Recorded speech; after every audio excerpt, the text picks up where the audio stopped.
नमस्कार, बहुत स्वागत है आप सभी का स्पेशल रिपोर्ट में। मैं हूं आपके साथ हेमंत कुमार। चीन जिससे भी दोस्ती करता है उसे दगाबाजी जरूर करता है।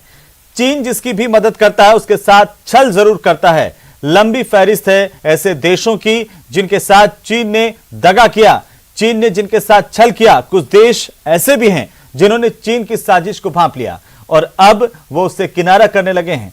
लेकिन कुछ देश ऐसे भी हैं जो जानबूझकर उसके जाल में फंसते जा रहे हैं। इनमें सबसे बड़ा नाम पाकिस्तान का है, जबकि नेपाल भी अब उसी के रास्ते पर चलने की कोशिश में लगा है। आज हम आपको चीन के छल की कहानी बताने वाले हैं, साथ ही आपको यह भी दिखाने वाले हैं कि पीओके में कैसे इमरान राज के खिलाफ हजारों लोगों का काफिला सड़क पर निकल गया है। तो चलिए शुरू करते हैं आज की स्पेशल रिपोर्ट।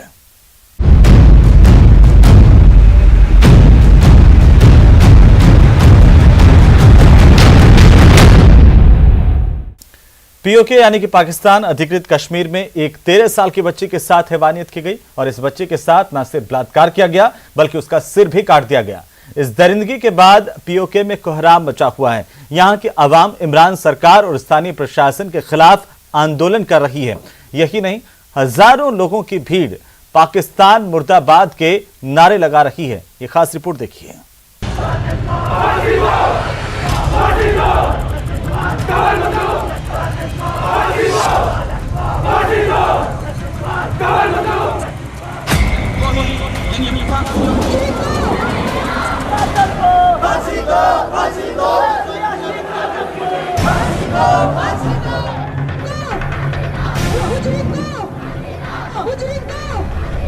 हाथों में तख्तियां लिए बच्चे सड़कों पर नारेबाजी कर रहे हैं।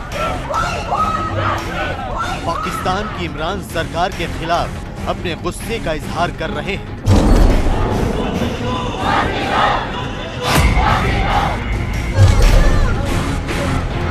महिलाओं का हुजूम एक बड़े आंदोलन की बुनियाद रखता नजर आ रहा है।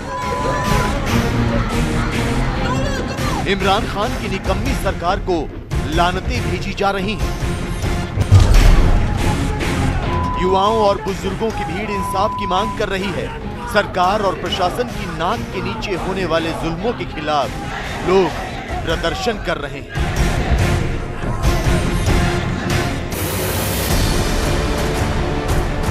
रियासत मदीना के हिमायती इमरान खान की हुकूमत के खिलाफ लोगों ने हल्ला बोल दिया।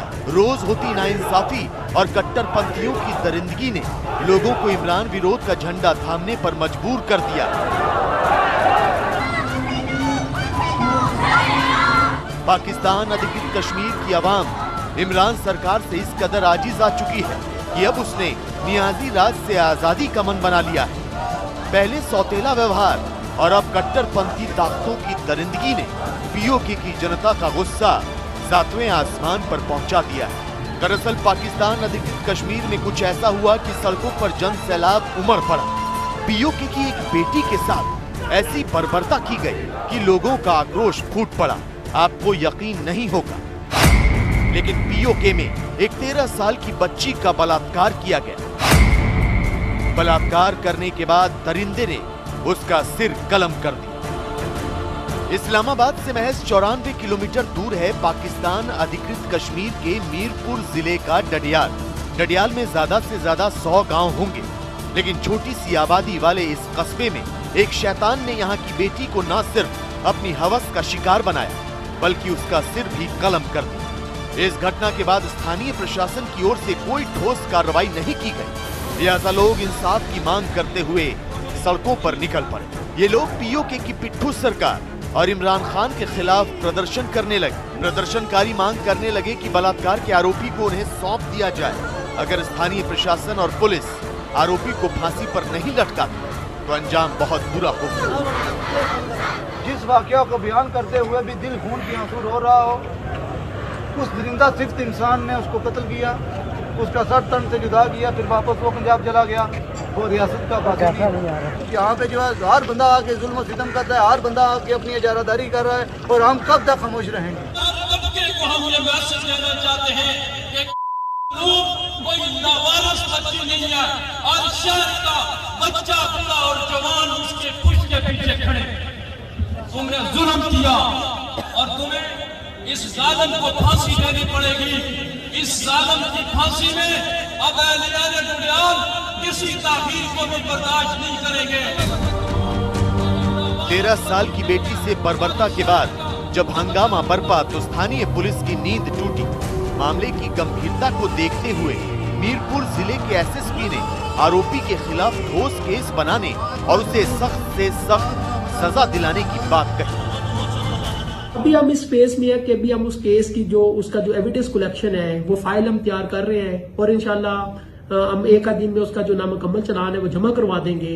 और बाकी भी जो हमारी उसमें जितनी टेक्निकल जो हमें सपोर्ट चाहिए वो सारे के लिए हमने डीएनए से लेके उसकी जो केमिकल एग्जामिनेशन की जो रिपोर्ट है, जो मैचिंग है, वो सारी चीजें हमने कर रहे हैं। ऑलरेडी हम काफी सारी जो एविडेंस गैदरिंग है वो हम कर चुके हैं। तो इंशाल्लाह हम जबरदस्त एक केस बना के केस को हम कोर्ट में जमा करवाएंगे।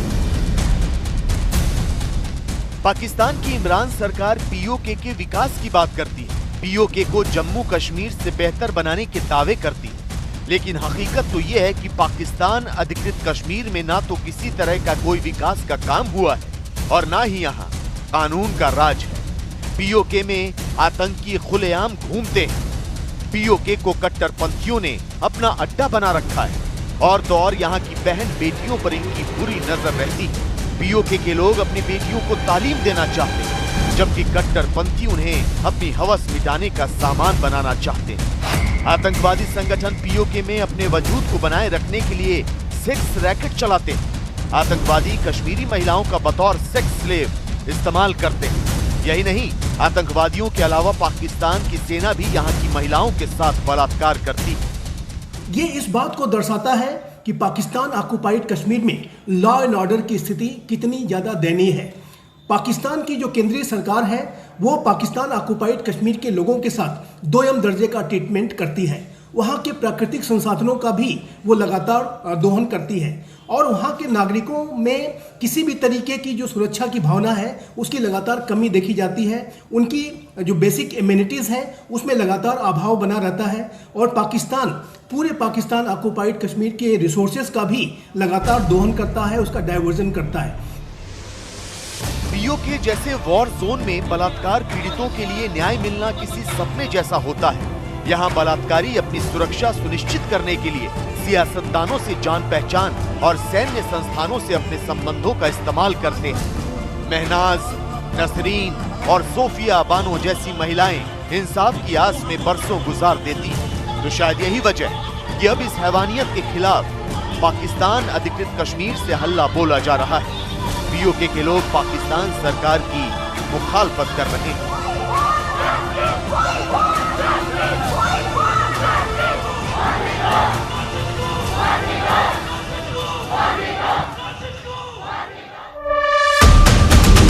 पाकिस्तान में कानून का राज नहीं है और ये बात इमरान खान भी कबूल कर चुके हैं, लेकिन अब ऐसे हालात पैदा हो रहे हैं जिनसे लगता है कि पाकिस्तान बहुत जल्द गुलामी की जंजीरों में जकड़ जाएगा। हैरान करने वाली ये खबर यह है कि पाकिस्तान के मीडिया पर अब चीन हित की खबरें चला करेंगी। दरअसल पाकिस्तान में चीन एक मीडिया कॉरिडोर बनाने जा रहा है जिसके जरिए वो पाकिस्तानी मीडिया पर पूरी तरह से काबिज हो जाएगा। पाकिस्तान मीडिया पर होगा चीन का कब्जा। तैयार हुआ चीन पाकिस्तान मीडिया कॉरिडोर।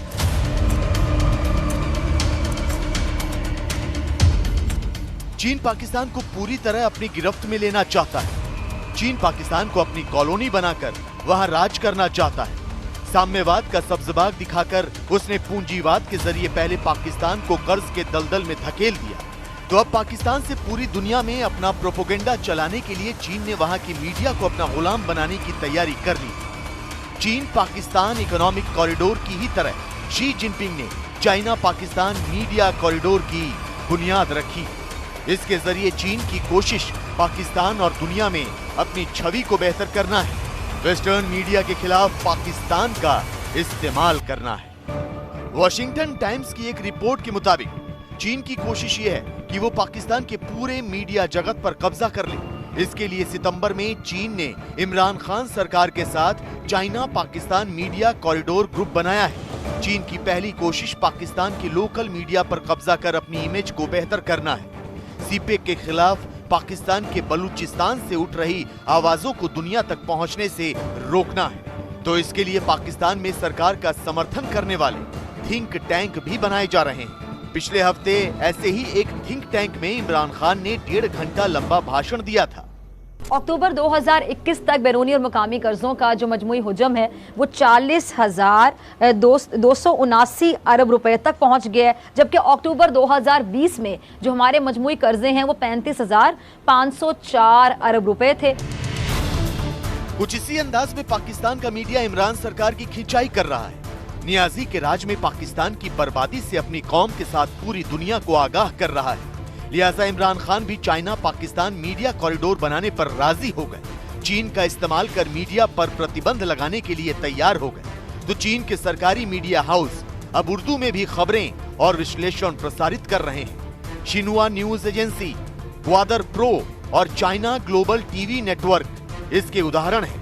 इमरान खान के दफ्तर में तो इसके लिए बाकायदा एक नोडल एजेंसी भी बनाई गई है, जिसमें सूचना मंत्रालय और सीपेक से जुड़े अधिकारी शामिल हैं।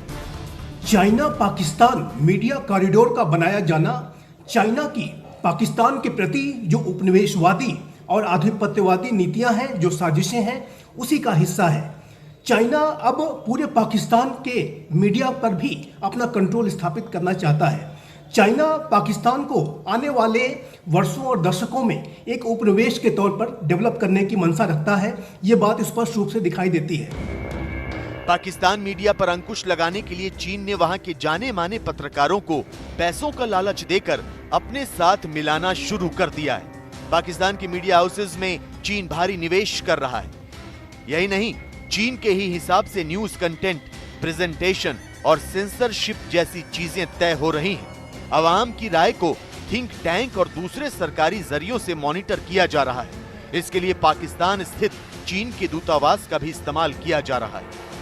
शी जिनपिंग अपने देश की ही तरह पाकिस्तान की मीडिया को सेंसर करना चाहते हैं। पाकिस्तान मीडिया के सामने ऐसी लक्ष्मण रेखा खींचना चाहते हैं जिसे पार करने पर सजा भी मिलेगी। पाकिस्तान की मौजूदा सरकार भी इस काम में चीन का साथ दे रही है। इस खतरे से अनजान कि मीडिया ने विद्रोह कर दिया तो देश में भूचाल भी आ सकता है। पाकिस्तान के साथ चीन नेपाल में भी अपने पैर बड़ी ही तेजी के साथ पसार रहा है। चीन नेपाल के लुम्बिनी तक रेलवे लाइन और सड़क बनाने जा रहा है। चीन रेल और सड़कों का जाल बिछाकर न सिर्फ नेपाल को अपनी गिरफ्त में ले लेगा, बल्कि भारत की सुरक्षा के लिहाज से देखें तो बहुत बड़ा खतरा पैदा हो सकता है।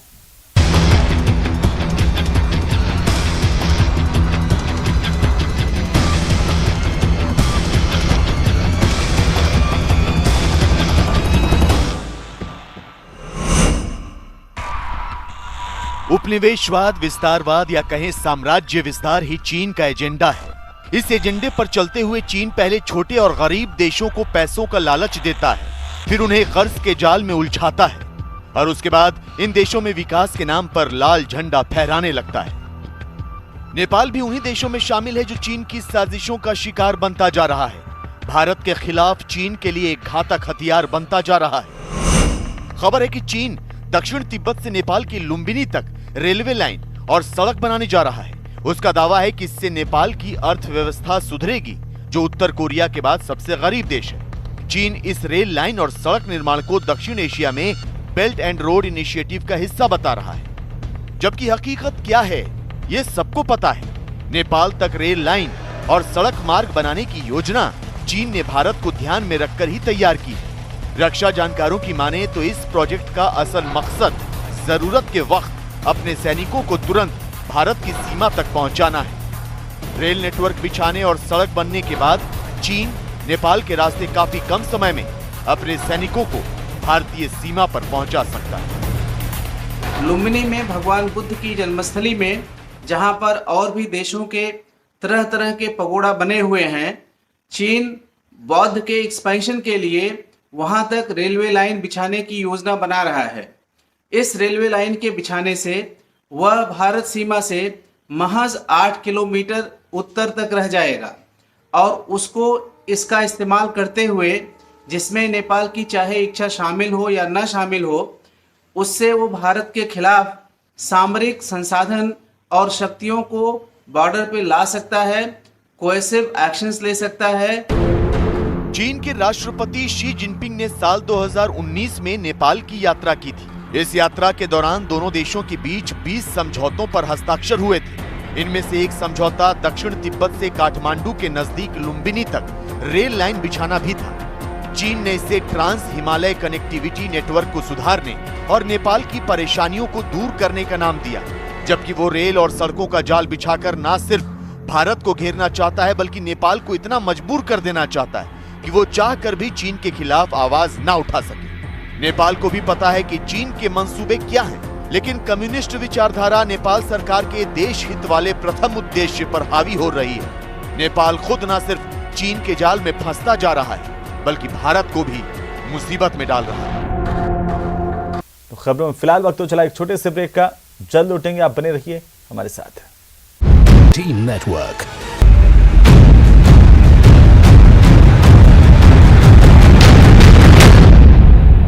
ब्रेक के बाद आप सभी का स्पेशल रिपोर्ट में स्वागत है। चलिए शुरुआत करते हैं अगली खबर की। उत्तराखंड की पहचान अब 5वें धाम सैन्य धाम के रूप में भी होगी। प्रधानमंत्री मोदी के 4 साल पहले देखे गए सपने को पूरा करने की बुधवार को रक्षा मंत्री राजनाथ सिंह ने शुरुआत कर दी है।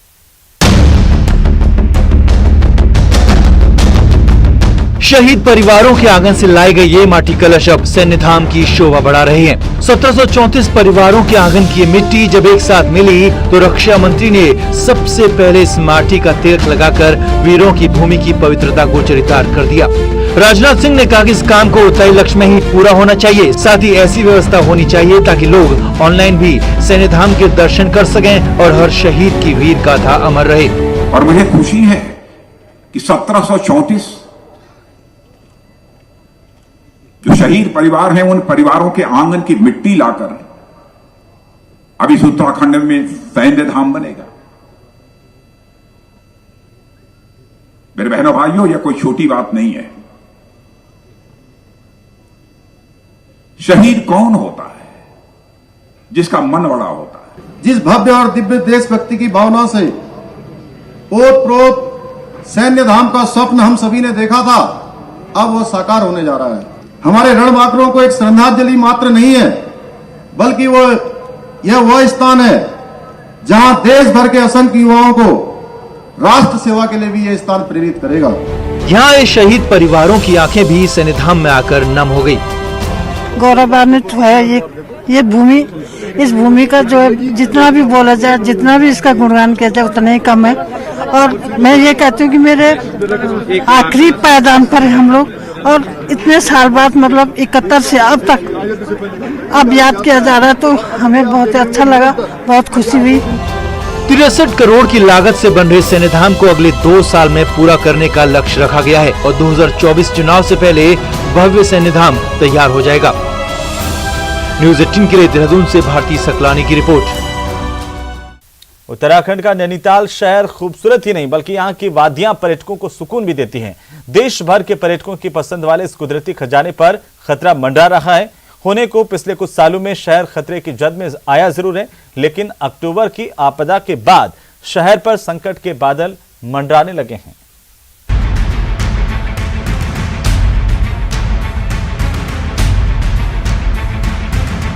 नैनीताल के इस खूबसूरत शहर पर खतरा मंडरा रहा है। अक्टूबर में आई आपदा के बाद खतरा और भी बढ़ गया। बलिया नाले के कटाव के कारण शहर राजभवन रोड के साथ टिफिन टॉप और चाइना पीक की पहाड़ियों से हो रहे भूकटाव ने शहर में डर पैदा कर दिया। अब लोग जल्द इसके ट्रीटमेंट की मांग कर रहे हैं।